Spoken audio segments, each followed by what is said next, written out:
everyone, this is Sharda. Welcome to this channel. I hope you all are doing well. So today's topic is inequality. आज हम inequality पढ़ेंगे which is the most easiest topic of reasoning. Okay, और ये हर competitive exam में mostly आता ही है, लेकिन banking में इसका लेवल थोड़ा सा हाई होता है इनइक्वालिटी का। और इनइक्वालिटी में भी हम इसमें पार्ट में in the form of part पढ़ेंगे, जैसे कि हमने कैलकुलेशन के पार्ट पढ़े हैं 1 2 3, वैसे ही इनइक्वालिटी भी हम पार्ट में करेंगे, जिससे कि आपको ज़ीरो टू हीरो तक का जो सफ़र है पूरा हम इसमें ऑल टाइप के क्वेश्चंस करेंगे, चाहे वो बेसिक हो या फिर मेंस लेवल के क्वेश्चन हो। आपको जो कोडिंग के फॉर्म में आता है वो भी, मतलब हाई लेवल के जो भी क्वेश्चन है हम पार्ट वाइज करेंगे, जिससे कि आपको मेंस में अलग से कोई प्रिपेयर करने की ज़रूरत नहीं पड़ेगी। आप बेसिक के साथ साथ मेंस लेवल, हाई लेवल्स का भी इसमें हम कैलकुलेशन, मतलब इनइक्वालिटी के क्वेश्चन सॉल्व करेंगे। Okay, so without any delay let's start. तो इनइक्वालिटी का हम आज बेसिक पढ़ेंगे कि बेसिक होता क्या है, इनइक्वालिटी क्या होती है। जैसे कि नाम से आपको पता चल रहा है कि ये इक्वल दिया है। देखिए, आप अगर इनको हटा देते तो यहाँ पे आता है इक्वालिटी। तो इक्वालिटी होती है, इक्वालिटी क्या है, इक्वालिटी मतलब क्या होती है, समानता होती है। किस में होती है, दो चीज़ों में होगी, किन्हीं दो चीज़ों में, ये किन्हीं दो पर्सन्स में होगी।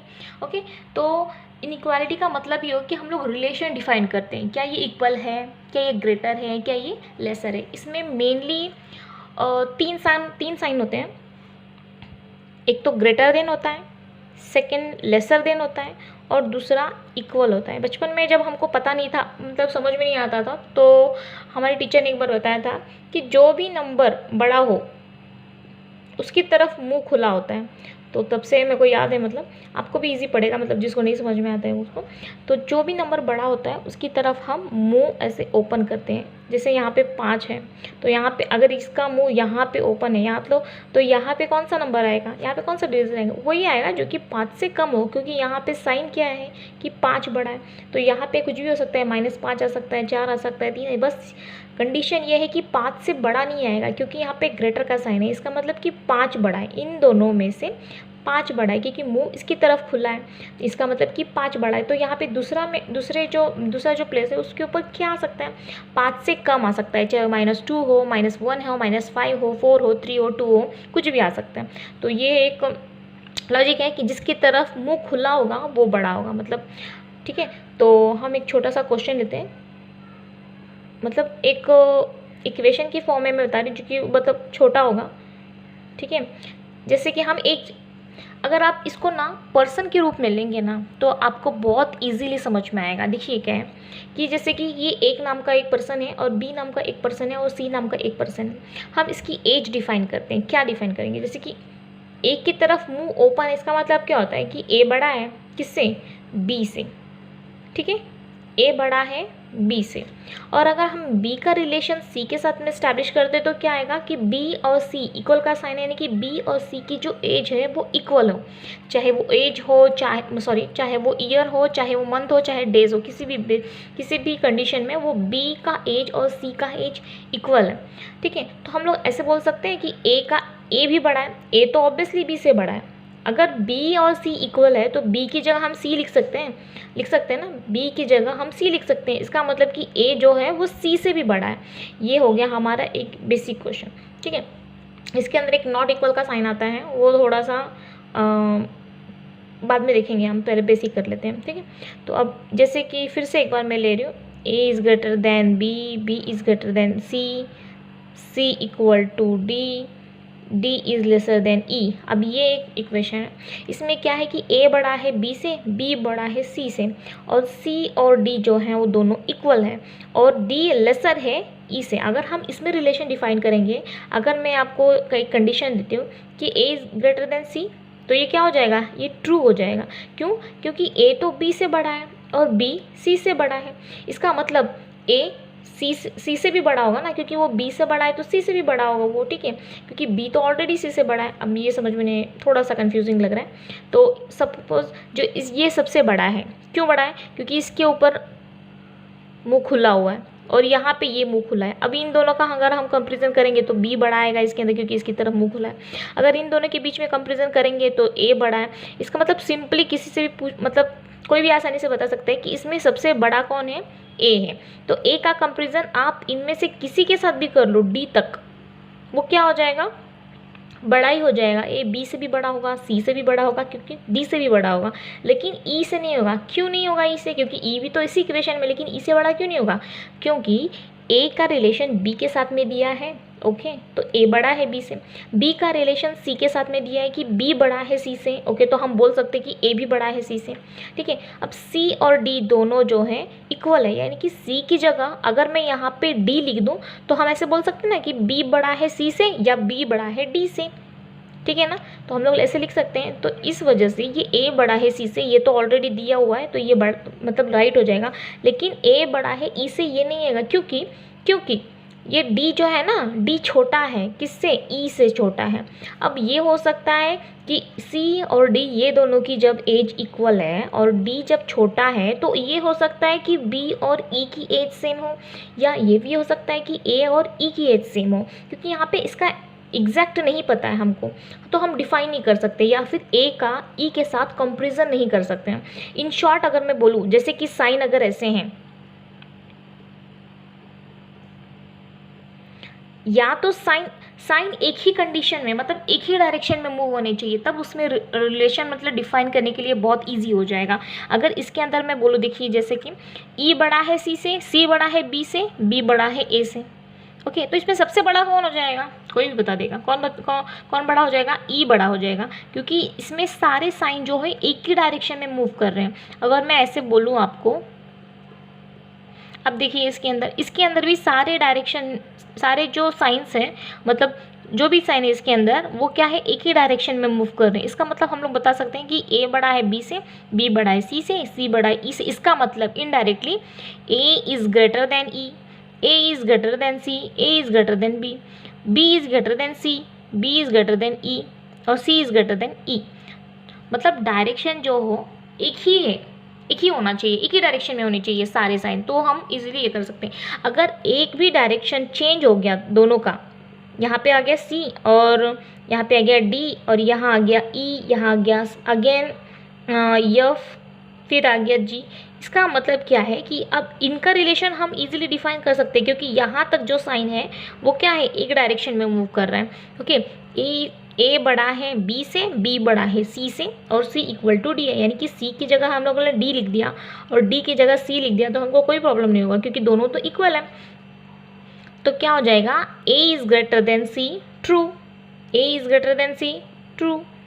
ए इज ग्रेटर देन डी, ये भी ट्रू आएगा, क्योंकि सी और डी इक्वल है। अब बी का रिलेशन हम डिफाइन करेंगे, तो बी इज ग्रेटर देन सी, ये तो ऑलरेडी गिवन है, तो ये तो ट्रू ही है। फिर B is greater than D, ये भी ट्रू है, क्योंकि सी और डी तो इक्वल है, तो ये भी बड़ा बराबर हो जाएगा। लेकिन जब हम इनका रिलेशन, अब यहाँ से जो है अलग हो गया कंडीशन, क्यों? क्योंकि यहाँ के इस साइड के साइन जो हैं वो डिफरेंट डायरेक्शन में है, इस साइड के जो साइन है वो डिफरेंट डायरेक्शन में है। तो अब इनका कंपैरिजन हम इनके साथ नहीं कर सकते हैं, क्योंकि डायरेक्शन चेंज हो गया। डायरेक्शन चेंज यानी कि ये दक्षिण गए, ये पूर्व गए, ये पश्चिम गए, ऐसा हो गया ना। मतलब ये डायरेक्शन चेंज, ये पूर्व पश्चिम, यानी कि क्या हो गया? दोनों में दुश्मनी है, दोनों में दुश्मनी है, तो दोनों में हम रिलेशन नहीं, जब दुश्मनी होगी तो रिलेशन कहाँ से आएगा? रिलेशन नहीं आएगा। ठीक है ना, इसलिए हम लोग क्या क्या करते हैं, इसका और इसका रिलेशन डिफाइन नहीं होगा। तो अगर मैं बोलूँ कि ए इज़ ग्रेटर देन ई, तो ये रॉन्ग हो जाएगा, क्योंकि एक इस पार्टी का है, एक इस पार्टी का है, एक कांग्रेस है, एक बीजेपी है, ऐसा समझ लो आप। तो इन दोनों के बीच में रिलेशन नहीं होगा, क्योंकि ये एक डायरेक्शन में है और ये एक डायरेक्शन में है। तो आप ऐसे समझ लो, क्योंकि दुश्मनी हो गई है, तो दोनों के बीच में रिलेशन हम स्टैब्लिश नहीं कर सकते हैं। ठीक है, अब सपोज यहाँ पे बी है, बी इज़ ग्रेटर देन ई, तो भी रॉन्ग हो जाएगा, क्योंकि बीच में क्या है? इक्वल आ गया, और यहाँ पे क्या है? मूव चेंज हो गया, डायरेक्शन अगेन वही रीज़न है। फिर बी के साथ में भी किसी का रिलेशन नहीं आएगा, सी के साथ में भी किसी का भी, हाँ सी, जब सी और डी जो है वो इक्वल है ना। अब देखिए इस साइन में जो है थोड़ा सा, इसमें क्या दिया है? E is greater than D, ई बड़ा है डी से, और डी की जगह है सी, यानी कि सी और डी दोनों ऐसे पार्टी हैं, दोनों मतलब दो ऐसे पर्सन हैं जो दोनों पार्टी से बिलोंग करते हैं। कैसे? देखिए यहाँ पे मैं क्लियर लिख देती हूँ, ऐसा है ना। ओके, और ये मैं ऐसा है। ठीक है, तो बी बड़ा है सी से ना, ठीक है ना, और सी और डी इक्वल है, यानी कि बी डी से भी बड़ा हो जाएगा।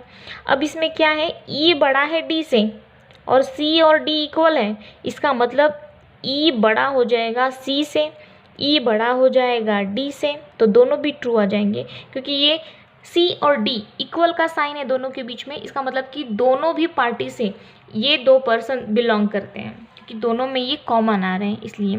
और ये दोनों को छोड़ के ए और बी का रिलेशन इन तीनों के साथ में ई एफ जी के साथ में डिफाइन नहीं होगा, लेकिन सी और डी जो है जो कि कॉमन है, दोनों के बीच इक्वल है, तो वो दोनों पार्टी से बिलोंग करेंगे।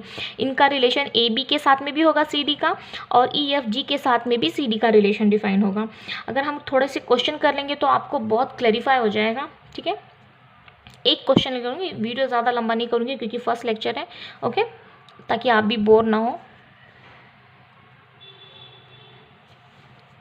एक छोटा सा क्वेश्चन लेंगे, ए इज ग्रेटर देन बी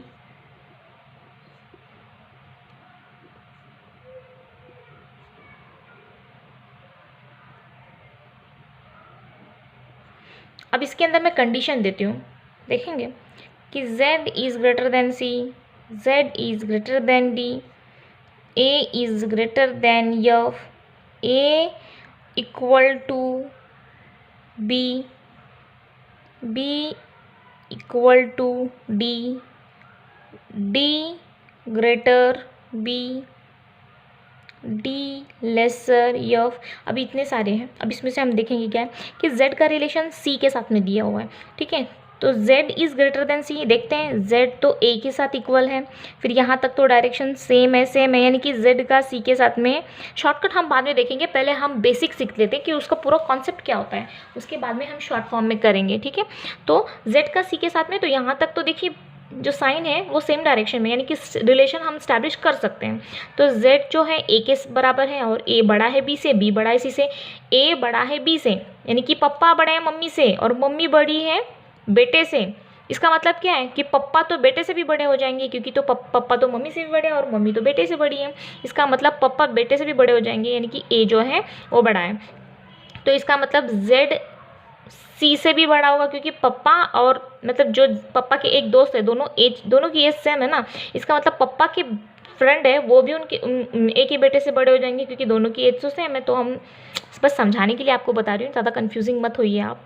ठीक है, तो z इसलिए ये z is greater than c जो है वो राइट हो जाएगा क्योंकि पप्पा बड़े हैं और पप्पा की सेम एज वाला उनका फ्रेंड है तो वो भी तो बड़ा हो जाएगा ना उनके बेटे से, इसलिए z is greater than c, आप ऐसा समझ सकते हैं। ठीक है, फिर z का रिलेशन d के साथ में दिया है। अब देखिए यहाँ तक जो साइन था वो एक डायरेक्शन में आ रहा था तो हम रिलेशन स्टैब्लिश कर पाते थे, लेकिन जैसे c यहाँ तक हो गया उसके बाद जब d की टर्न आ रही है तो यहाँ से देखिए z और d के बीच में रिलेशन नहीं होगा क्योंकि यहाँ से जो है डायरेक्शन फिर से चेंज हो रहा है, इस तरफ हो रहा है ना, इसलिए हम रिलेशन ही डिफाइन नहीं करेंगे तो ये गलत हो जाएगा।